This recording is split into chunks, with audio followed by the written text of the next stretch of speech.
St. John Bosco received an incredible dream from above in which St. Dominic Savio appeared on a heavenly meadow and produced a letter with the names of the worst troublemakers at the Oratory School. The stench of sin emanating from the document was so foul that St. Dominic and the other deceased boys left before Don Bosco could open the envelope. The smell remained on his clothes even after he woke up. Armed with this knowledge, Don Bosco knew that it was time to clean house.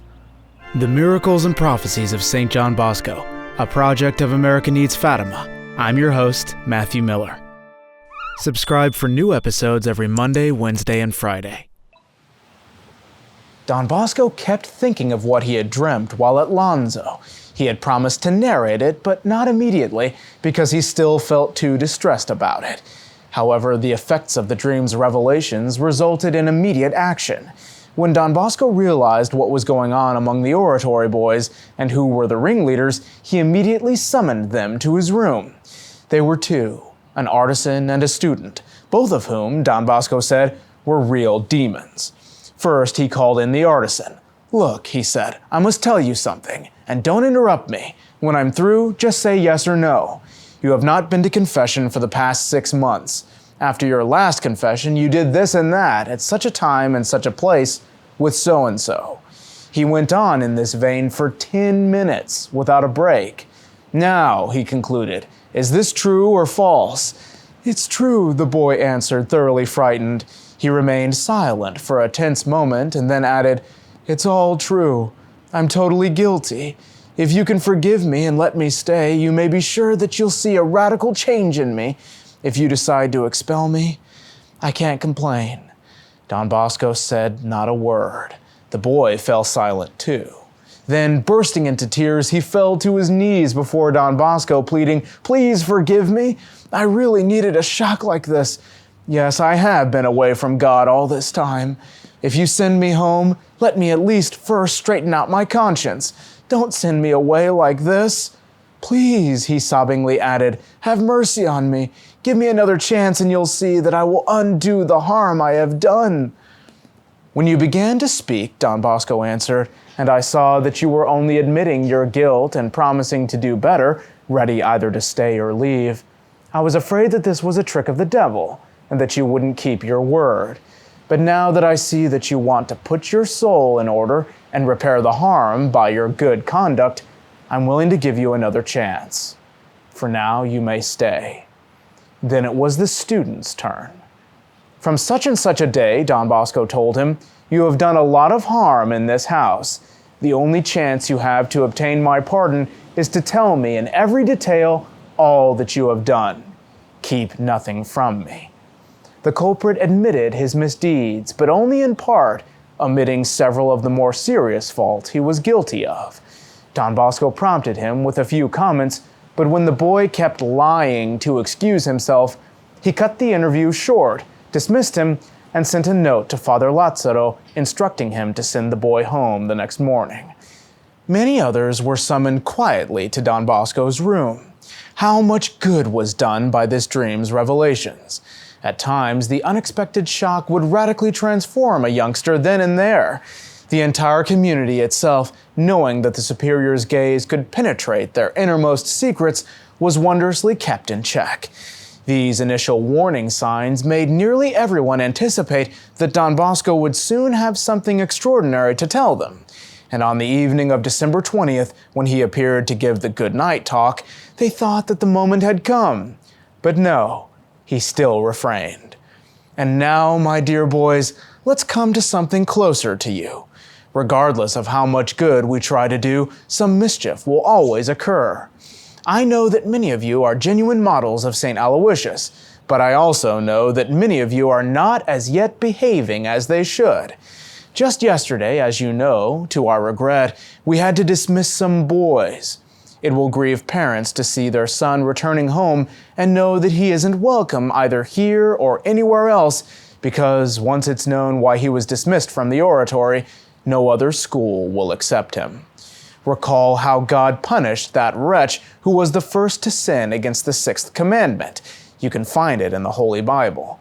Therefore, let each one of you be particularly careful in matters of immodesty in deed and word. This is the vice which most harms youth. Even the wicked esteem goodness, though they may not practice it. There are fathers, you know, who realize how bad they are deep at heart, but they want their children to remain good, or if they are not yet good, to become so, and are glad that they're receiving a religious training. There are fathers who are drunkards, but woe betide if their son dare to set foot in a tavern. A parent may well be a gambler, staking all he owns and even what is not his, but it will go hard with any son of his who is caught gambling. A man may be foul-mouthed, but heaven help anyone who will utter indecent words in the presence of his children. Why? Because they know the evil consequences of such bad habits. Just to cite an example, I recall a man somewhat advanced in years, highly respected but not religious, who called on me only a few days ago. Make sure that my son attends your religious services, that he hears Mass and goes to confession and communion, that he prepares himself for confirmation, and that he behaves well. Do you consider these things important? I asked. I certainly do. And do you act accordingly? Well now, he replied, it's true that I'm bad and not much of a credit to myself, but that's the very reason I don't want my son to be like me. Well, if you're so anxious to have your son receive a religious education, I countered, wouldn't you want to become religious yourself? Impossible, he answered. At least for now. At my age? Besides, it's not so easy for me in my village. I've lived this way for so many years and can't make up my mind to change. Who knows? I may yet put my soul in order when I get sick. Don't bank on that, I retorted. A lot of people drop dead in the street or while they're eating and laughing. A sudden accident hurls them into the next world. Supposing something like that were to happen to you. Well, patience with me. What can I do? Patience? How will you manage to suffer for all eternity in hell when just now you cannot even bear a slight effort to straighten out your soul's affairs? He fell silent, and so did I. A moment later, he said to his friend, they had come together, wait for me outside in the hall for a moment. I just have to talk with Don Bosco alone. Just the two of us. When we were alone, he began, do you know that I was on the verge of tears just now? You recalled to my mind the peace which I enjoyed as a child when I went to confession and carried out my devotions. Show me how to put things right with my conscience, and I promise that I will do so. I want to return to God. If that's all you want, an instant solution is at hand. Make a good confession and a good Holy Communion. I've tried that many times already, but at long intervals. Christmas to Easter, Easter to Pentecost, and so on. Well, if you wish, you may come here. If you can't come to the oratory, stay a day or two in Turin and go to Our Lady of Consolation, where there are excellent confessors. They will help you settle your account with God, and you'll have the opportunity to do everything else well. Yes, I really want to put my conscience in order. I want the octave of the Feast of the Immaculate Conception to be a day to remember in my family. I will write to you from home, and you can then tell my son here at school that his father is once more a Christian like him. But don't tell him right away, because I'm not one yet. With God's grace, he kept his word and was able to be again a good Christian. I wanted to tell you this episode so that you may see how hard it is to break a bad habit which has taken root in one's youth.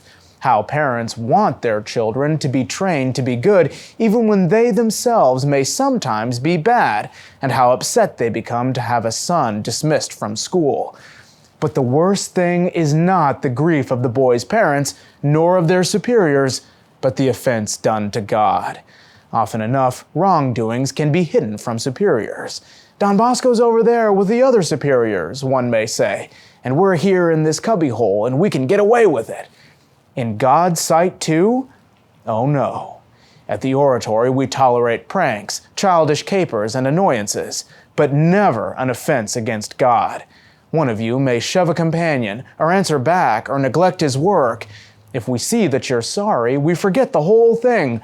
But when it's a matter of offending God, of leading others into sin, then the evil done is such that the limb must be amputated lest the gangrene spread.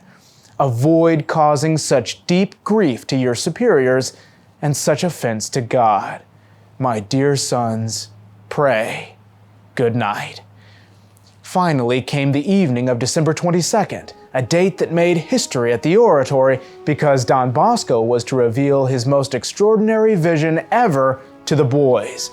Now, we've already covered this dream of heaven in a 3-part series, and if you haven't seen it yet, just click on this playlist above me here. God bless you, and Our Lady keep you.